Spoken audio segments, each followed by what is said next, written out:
अस्सलाम वालेकुम students, welcome back to the channel. उम्मीद है आप सब लोग खैरियत से होंगे। मेरा नाम एडवोकेट मलिक आकिब हजूर है और इस चैनल पर हम लीगल एजुकेशन से रिलेटेड कंटेंट बनाते हैं। तो अगर आप इस चैनल पर न्यू हैं तो मेरे चैनल को जरूर सब्सक्राइब करें ताकि फ्यूचर में आने वाली लेटेस्ट वीडियोस आप लोगों तक बर वक्त पहुंच सकें।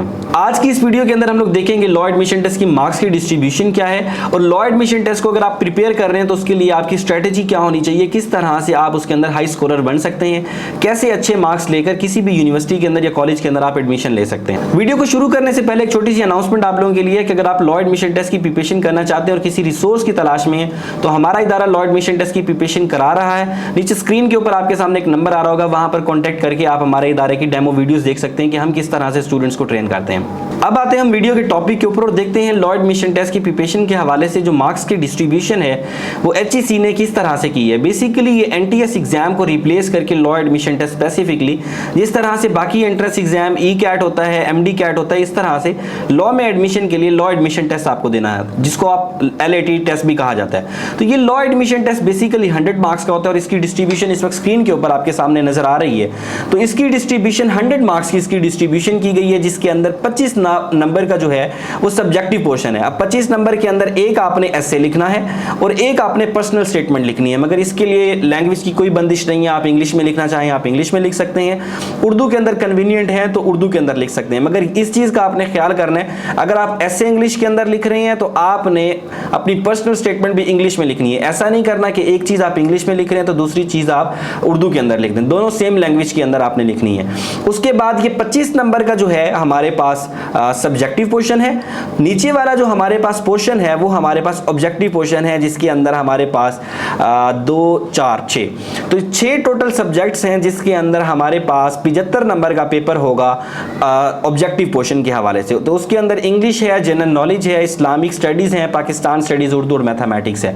अगर हम इसकी मार्क्स की डिस्ट्रीब्यूशन के हवाले से देखें, इसकी मार्क्स की डिस्ट्रीब्यूशन आप लोगों के सामने मौजूद है। सबसे कम जो मार्क्स की डिस्ट्रीब्यूशन है वो है मैथमेटिक्स की। अब मैथमेटिक्स का 5 नंबर का पोर्शन है और इंस्ट्रक्शंस के अंदर जो लिखा गया है कि 5 नंबर की बेसिक मैथमेटिक्स पूछी जाएगी। अब इस बेसिक मैथमेटिक्स के अंदर क्या आ जाता है, इसके अंदर अरिथमेटिक मीन भी आ जाता है, इसके अंदर प्रोपोर्शन के क्वेश्चंस भी आ जाते हैं, इसके अंदर अलजेब्रा के क्वेश्चंस भी आ जाते हैं, इसके अंदर ज्योमेट्री के भी क्वेश्चन आ जाते हैं और कॉन्सेप्चुअल मैथ्स के भी क्वेश्चन आ जाते हैं। तकरीबन 11 तरह के क्वेश्चंस हैं जो कि पूछे जाते हैं। अब इस हवाले से ये इतना वास्ट सिलेबस है, आपको सिर्फ मार्क्स की डिस्ट्रीब्यूशन बताएगी, आपको ये भी नहीं बताया गया कि इसका सिलेबस क्या होगा या कौन से टॉपिक्स को टच करके हम पेपर बना सकते हैं। अगर आप इसकी प्रिपरेशन करना चाहते हैं तो इसके वाहिद आपके पास जो सॉल्यूशन है वो ये है कि आप इसके पास पेपर्स को देखें। पास पेपर के अंदर कौन से क्वेश्चंस को एग्जामिनर ने टच करके बनाया, उन पेपर्स की अगर आप उन टॉपिक्स की प्रिपरेशन कर लेते हैं तो आपकी प्रिपरेशन हो जाती है। तो अभी तक तकरीबन 17 लॉ एडमिशन टेस्ट हो गए हैं। 17 लॉ एडमिशन टेस्ट के अंदर एग्जामिनर ने 11 टॉपिक्स को टच करके पेपर बनाया। ये 11 के 11 टॉपिक्स जो है अगर आप हमारी एलिमेंट्स ऑफ फ्लैट बुक लेते हैं तो एलिमेंट्स ऑफ फ्लैट बुक के अंदर भी कवर है कि अगर आप हमारा कोर्स ज्वाइन करते हैं तो उस कोर्स के अंदर पिछले 5 साल के अंदर जो हमने डिजाइन किया उसके अंदर ये सारे टॉपिक्स की आपको कॉन्सेप्चुअल मैथ्स ये सारी आपको जो है इसके ऊपर वीडियो लेक्चर्स प्रोवाइड किए जाते हैं, फिर आपको नोट्स प्रोवाइड किए जाते हैं, फिर आपके टेस्ट लिए जाते हैं, तो वहां पर भी आपको मिल जाता है। तो बहरहाल पास पेपर का लिंक भी आप डिस्क्रिप्शन में आपको मिल जाएगा, हमारी वेबसाइट का जो कोर्स मॉड्यूल है उसका भी लिंक मिल जाएगा, तो वहां से आप लोग चेक कर सकते हैं कि किस नेचर के क्वेश्चंस आते हैं। वो सारे के सारे वहां पर डिटेल के अंदर हमारी वेबसाइट के ऊपर भी मौजूद है और उसके ऊपर पास पेपर्स के अंदर भी मौजूद है। दूसरे नंबर के ऊपर 10 नंबर की मार्क्स की डिस्ट्रीब्यूशन रखी गई है उर्दू के हवाले से। अब यहां पर उन्होंने लिखा है उर्दू की वोकैबुलरी के अंदर, वोकैबुलरी के अंदर जो है जो हमारे पास यहाँ पर क्वेश्चंस पूछे जाते हैं, हमारे पास 6 तरह के क्वेश्चंस पूछे जाते हैं। एक्सेप्शनल 3 क्वेश्चंस बल्कि 4 किस्म के एक्सेप्शनल क्वेश्चंस आ जाते हैं। अभी तक सिर्फ 2 या 3 बार पूछे गए हैं। 17 अभी तक हो चुके हैं लॉ एडमिशन टेस्ट, उसमें से 3 बार एक्सेप्शनल पेपर आया, बाकी 14 बार जो है उसके अंदर 3 तरह के क्वेश्चंस पूछे जाते हैं, अल्फाज मायनी, अल्फाज मुतरादिफ और अल्फाज मुतजाद। तो इन 3 तरह के क्वेश्चंस अगर आप प्रिपेयर कर लेते हैं तो आपका ये उर्दू का जो पोर्शन है 10 नंबर का ये प्रिपेयर हो जाता है। मगर उसके अलावा इसके अंदर एक्सेप्शनल क्वेश्चंस भी पूछे जाते हैं। अब एक्सेप्शनल क्वेश्चंस के अंदर कौन कौन से आते हैं, उसके अंदर आपके पास वाहिद जमा, मुज़क्कर मोनस और उसके अलावा जो है दुरुस्त अल्फाज की दुरुस्तगी आ जाती है। और पिछले कुछ टेस्टों से 2 टेस्टों से जो है इसके अंदर उर्दू ग्रामर के क्वेश्चंस भी दिए जा रहे हैं। तो अगर ये उर्दू ग्रामर कहाँ से आती है, ये बेसिक जो 9th क्लास के अंदर या मैट्रिक के अंदर जो आपकी उर्दू ग्रामर के क्वेश्चंस होते हैं वो अगर आप देख लेते हैं तो आपका पोर्शन जो है वहां से कवर हो जाता है। तो ये आपकी 15 नंबर की प्रिपरेशन यहां से हो जाती है। उसके बाद है पाकिस्तान स्टडीज का पोर्शन। पाकिस्तान स्टडीज का पोर्शन जो है वो 10 नंबर का है। मैं ये समझता हूं कि सबसे आसान जो पोर्शन है वो उर्दू का पोर्शन है। अगर आप प्रिपरेशन कर रहे हैं तो मेरी सजेशन आपको यही होगी कि आपने अपनी स्ट्रेटेजी इसी तरह से बनानी है कि आप कम टाइम के अंदर ज्यादा प्रिपरेशन कर सकें। तो उसके लिए सबसे पहले आपको उर्दू की प्रिपरेशन करनी चाहिए। नंबर 1 के ऊपर आपने उर्दू की प्रिपरेशन करनी है। नंबर 2 के ऊपर आप पाकिस्तान स्टडीज की करें। नंबर 3 के ऊपर आप करें इस्लामिक स्टडीज की।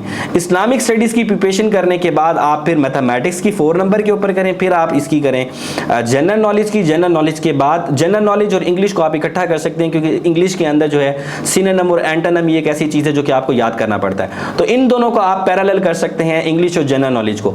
इसके साथ साथ आपने ट्रेनिंग करनी है एसे और पर्सनल स्टेटमेंट के हवाले से कि एसे किन टॉपिक्स के ऊपर पूछता है, पर्सनल स्टेटमेंट पहले किस तरह से आती थी, अब किस तरह की आती है, तो आपने किस तरह से लिखना है। तो इस तरह से अगर आप अपनी मार्क्स की डिस्ट्रीब्यूशन लेकर चलेंगे तो 50 मार्क्स की प्रिपरेशन आपकी जो है विद इन वीक हो सकती है। अगर आपने बहुत अच्छी तैयारी करनी है तो 50 मार्क्स की प्रिपरेशन तो आपकी विद इन वीक कंप्लीटली हो जाएगी।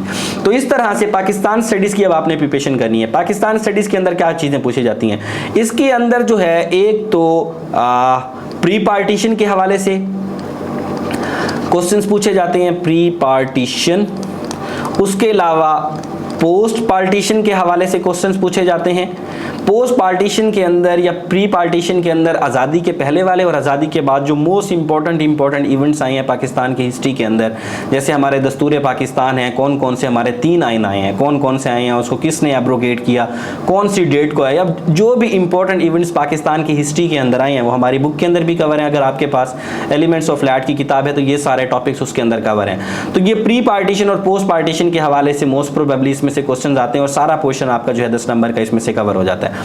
उसके बाद जो है इस्लामिक स्टडीज का आपने पोर्शन देखना है। इस्लामिक स्टडीज का पोर्शन जो है वो बहुत ही वास्ट है और मेरा ये ख्याल है कि सबसे ज्यादा जो क्वेश्चन स्टूडेंट्स के गलत होते हैं वो जनरल नॉलेज के अंदर गलत होते हैं और इस्लामिक स्टडीज के अंदर पूछे जाते हैं। वो चीजें जो बिल्कुल आपको पता है, कुरान और हदीस के अंदर जो चीजें बयान की गई हैं, आपको पता है कि कुल वाली कितनी सूरतें होती हैं। कुल वाली स्टूडेंट्स टिक करके आ जाते हैं 4 सूरतें, अब टोटल 5 सूरतें, एक सूरतुल जिन है, उसके अलावा 4 कुल हैं। तो ये 5 सूरतें, अगर 4 और 5 का ऑप्शन आता है तो आपको 5 वाले के ऊपर टिक करना है। तो ये बेसिक सी चीजें हैं। इस्लामिक स्टडीज के अंदर आपसे क्या क्या पूछ सकते हैं, आपसे आप सल्लल्लाहु अलैहि वसल्लम से पहले का जो इरा था उसके बारे में कुछ क्वेश्चंस आते हैं, आप सल्लम की फैमिली के बारे में क्वेश्चंस आते हैं, उम्महातुल मोमिनीन के बारे में आते हैं, उनके बेटों के बारे में क्वेश्चंस आते हैं, उनकी औलाद कौन कौन सी बीवी से हुई थी उसके बारे में पूछे जाते हैं, ट्राइब्स के बारे में पूछे जाते हैं, आप सल्लल्लाहु अलैहि वसल्लम के सहाबा के बारे में पूछा जाता है या उनके सहाबा के दौर के अंदर जो मेन इवेंट्स होते हैं उसके बारे में, या और पाकिस्तान इसके जो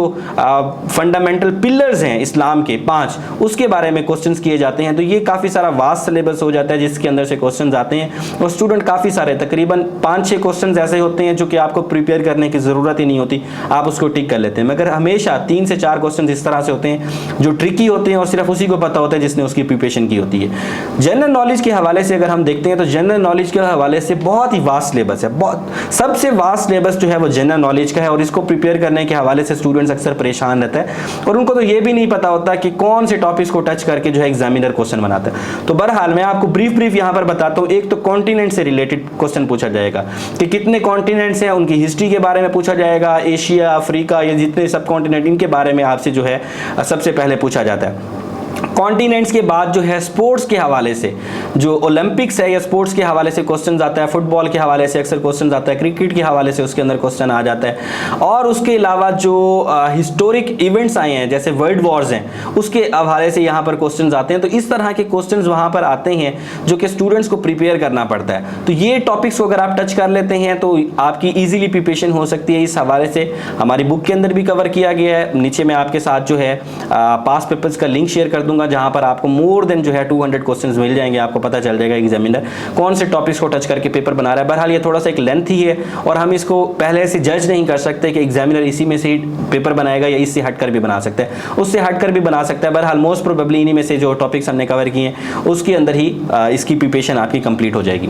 6 नंबर के ऊपर जब आप प्रिपरेशन करेंगे तो आप रखेंगे इंग्लिश को। इंग्लिश के अंदर आपने सिनोनिम और एंटोनिम डेली बेस के ऊपर आपके पास जो किताबें होती हैं, जो ग्लॉसरीज होती हैं आपकी मैट्रिक FS एफएससी की किताबों के अंदर आप देखते हैं चैप्टर के एंड के ऊपर ग्लॉसरीज दी होती हैं, उसके अंदर वर्ड लिखा होता है, उसका मीनिंग लिखा होता है। अगर वो आप कवर कर लेते हैं, आपके पास जो गाइड बुक होती है उसके अंदर जो सिंपल सिनोनिम और एंटोनिम के क्वेश्चन आते हैं वही वाले होते हैं। जो प्रेपोजिशन के क्वेश्चन होते हैं, प्रेपोजिशन भी तकरीबन 7 से 8 या तकरीबन 13 किस्म के प्रेपोजिशंस को कवर किया जाता है। उसके अंदर टू, फ्रॉम, अप टू, ठीक है, इन क्वेश्चंस को, ऑन टू, इनको कवर करना होता है आपने। इन्हीं टॉपिक्स को टच करके जो है प्रेपोजिशन के क्वेश्चन आते हैं। तकरीबन 13 तरह के ये प्रेपोजिशंस होती हैं जो बार बार रिपीटेडली एग्जामिनर पूछता रहता है।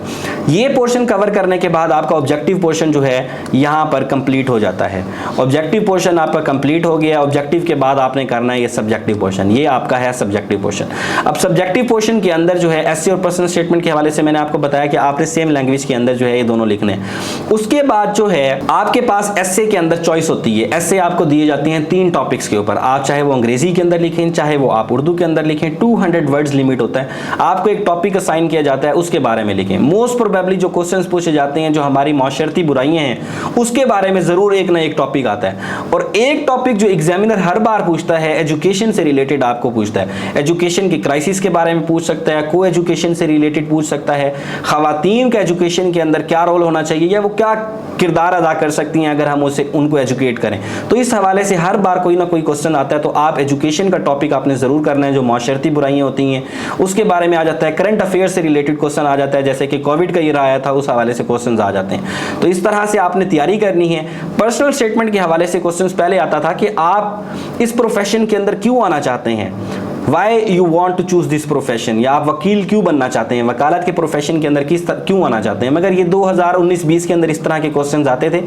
अभी जो है इसके अंदर इसको बिल्कुल ऐसे की तरह उन्होंने टॉपिक दे दिया और उसके अंदर आपकी राय पूछी जाती है, आपकी जाती राय क्या है। फॉर एग्जाम्पल अभी रिसेंटली कुछ टॉपिक्स आए हुए थे कि आप क्या समझते हैं कि तलबा को पार्ट टाइम जॉब करनी चाहिए या नहीं करनी चाहिए, या फिर जो है शजरकारी हमारे मुल्क के अंदर किस तरह से मस्बत असर पैदा कर सकती है, इस हवाले से क्वेश्चन आया हुआ था। तो वो आप किस तरह से आप अपनी राय देते हैं, वो बेसिकली आपकी क्रिटिकल थिंकिंग को एनालिसिस कर रहे होते हैं कि स्टूडेंट इस टॉपिक के ऊपर कोई फील बदी अपनी तरफ से कुछ लिख भी सकता है या नहीं।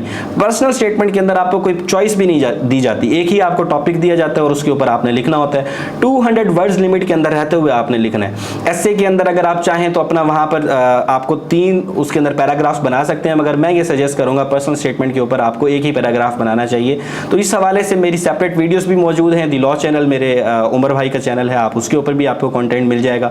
इस हवाले से अगर आप ऐसी स्ट्रेटजी बनाएंगे तो आपकी 100 में से इंशाल्लाह 70 प्लस आपका स्कोर आ जाएगा। तो जो रिसोर्सेज मैंने आपको बताए हैं उन रिसोर्सेज को अगर आप कंसल्ट करेंगे, हमारा इदारा पिछले 5 साल से लॉ एडमिशन टेस्ट की प्रिपरेशन करवा रहा है। अगर आप हमें ज्वाइन करेंगे, हमारे कोर्स को देखेंगे कि हम किस तरह से तैयारी करवाते हैं, तो उसके अंदर आपकी कंप्लीटली जो है आपको गाइडेंस मिल जाएगी कि हमारा इदारा किस तरह से प्रिपेयर करता है और कौन कौन से रिसोर्सेज आपको मिलेंगे, किस तरह से हमारी टीम प्रिपेयर करवाती है। तो आज की वीडियो के लिए इतना ही। उम्मीद करता हूं कि आज की इस वीडियो के अंदर जो भी आपकी क्यूरीज हैं या आपको मार्क्स की डिस्ट्रीब्यूशन या प्रिपरेशन के हवाले से जो आपकी स्ट्रेटजी होनी चाहिए वो मैंने आप लोगों के साथ डिस्कस की है। इस हवाले से अगर आपकी कोई सजेशन है या कोई क्वेश्चन है वो नीचे कमेंट सेक्शन के ऊपर पूछ सकते हैं, या मेरा व्हाट्सएप नंबर स्क्रीन के ऊपर आ रहा होगा, उसके ऊपर कॉन्टैक्ट करके आप मुझसे पूछ सकते हैं। तो आज की वीडियो के लिए इतना ही। मिलते हैं अगली वीडियो में। Thank you very much. अल्लाह हाफिज़।